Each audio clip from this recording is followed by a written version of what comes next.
नमस्कार, स्वागत आहे तुमचे Vanita's recipes Marathi kitchen queen मध्ये। आज आपण सँडविच घरच्या घरी कसे तयार करायचे पाहूया। किती कुरकुरीत झालेले आहे पहा। साहित्य पाहूया काय काय लागतंय।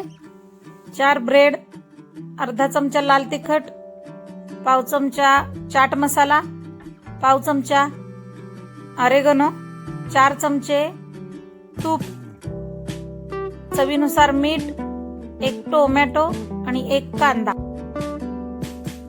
प्रथम एक ब्रेड घ्यायचा आहे, त्यावरती तूप पसरून घ्यायचे।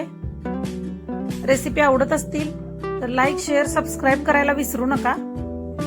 तुमचे काही सजेशन्स असतील तर ते पण कमेंट बॉक्स मध्ये नक्की द्या।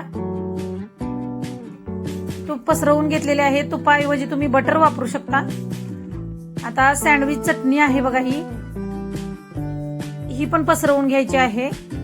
सँडविच चटणी कशी तयार करायची याची लिंक दिलेली आहे डिस्क्रिप्शन बॉक्स मध्ये। आणि टोमॅटो आणि कांद्याचे स्लाइसेस अशा पद्धतीने ठेवायचे आहेत त्यावरती। लाल तिखट थोडीशी भुरभुरायची, चाट मसाला आणि ओरेगानो। त्यानंतर दुसऱ्या ब्रेडला पण सँडविच चटणी लावायची आहे आणि त्यावरती प्रेस करायचे आहे। आणखी एक सँडविच असेच तयार करून घेणार आहे। आता एका पॅन मध्ये तूप गरम करायचे आहे 1 चमचा आणि त्यामध्ये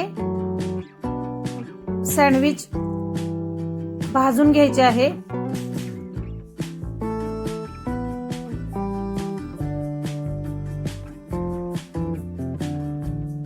अशा पद्धतीने एका बाजूने भाजले की दुसऱ्या बाजूने पण भाजायचे आहे। कमी गॅसवरती भाजा म्हणजे कुरकुरीत होईल। दोन्ही सँडविच अगदी याच पद्धतीने मी तयार करून घेतलेले आहेत।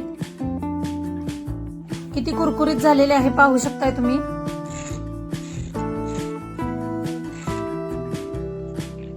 बघा, तयार झालेले आहे सँडविच। कट करून पाहूया। चला तर मग पुन्हा भेटूया अशीच एक नवीन रेसिपी घेऊन।